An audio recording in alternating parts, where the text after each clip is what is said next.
Hello.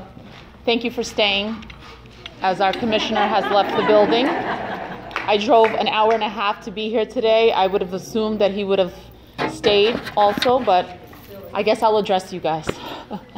I made the trip here today from Elizabeth because I felt compelled to appeal to this commission, and especially Mr. Hespy, who is not here, about what is happening in school districts around New Jersey. I will use my district as an example.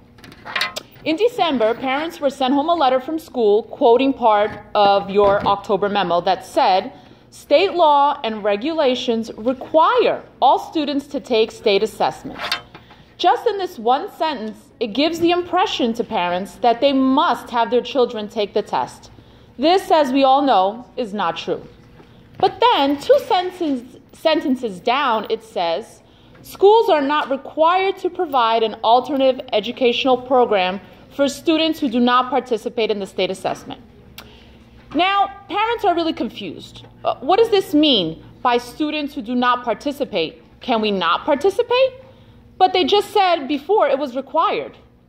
Furthermore, your memo went on to say, we encourage all chief school administrators to review the district's discipline and attendance policies to ensure that they address situations that may arise during the days of the statewide assessment. Okay, so now if my child doesn't take the test, the commissioner is encouraging school districts to review their discipline policy. This created a firestorm of confusion among parents and districts. So some districts took this to mean that children who do not take the test should be disciplined, either implementing sit and stare or telling parents that if their child does not take the test, stay home, essentially telling them to commit truancy. We as parents have been afforded the fundamental right to make decisions concerning the care, custody, and control of our children by the Supreme Court under the Due Process Clause of the 14th Amendment. But school districts are challenging our rights by telling us that we cannot opt out when we clearly state we are refusing.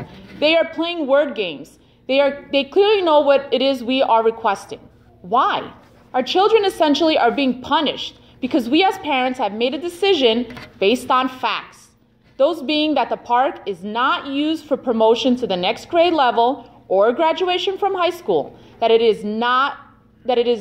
has no validity, does not measure performance, has no diagnostic value, nor was it state developed or approved.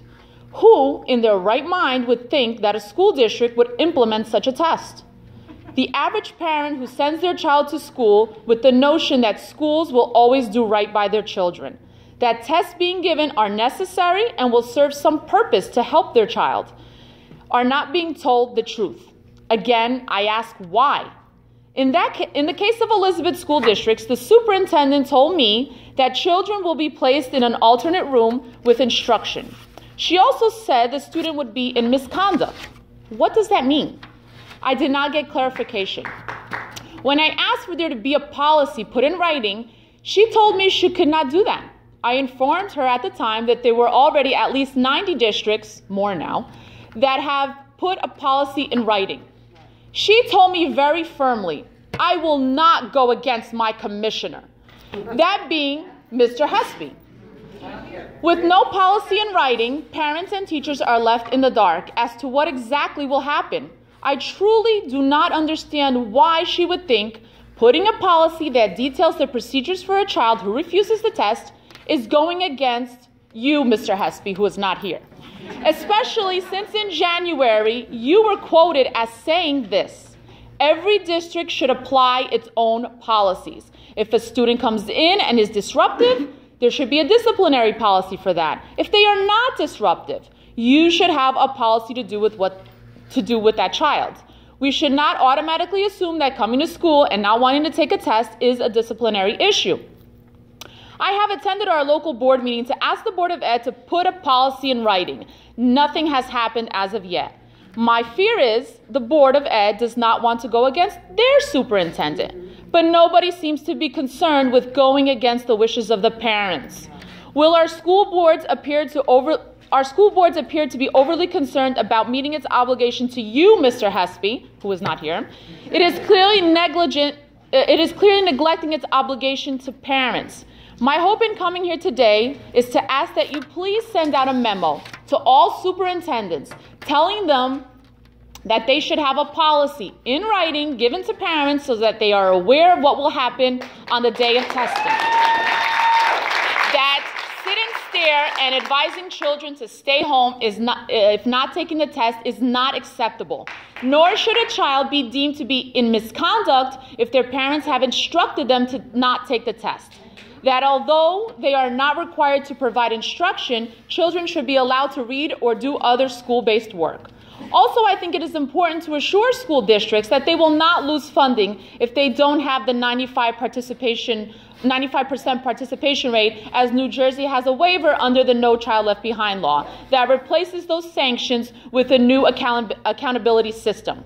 I have heard of superintendents and principals using this to coerce parents into having their child take the test. Parental decision to refuse is of great importance where the state is imposing an exam that lacks validity and is going to use it as a basis for teacher evaluation. I would like to leave you with this. There are countries such as Finland, which is considered to have one of the best educational systems in the world, Singapore, Canada, to name a few, that have consistently been leaders in education. Why are we as Americans trying to reinvent the wheel? Why are we not looking at these countries and seeing what has been proven to work and implementing it here in the U.S.? Wouldn't that make sense? Instead, we have been utilizing years of standardized testing with no improvement in our system. In our constant race to the top, we as Americans are leaving children behind. Thank you.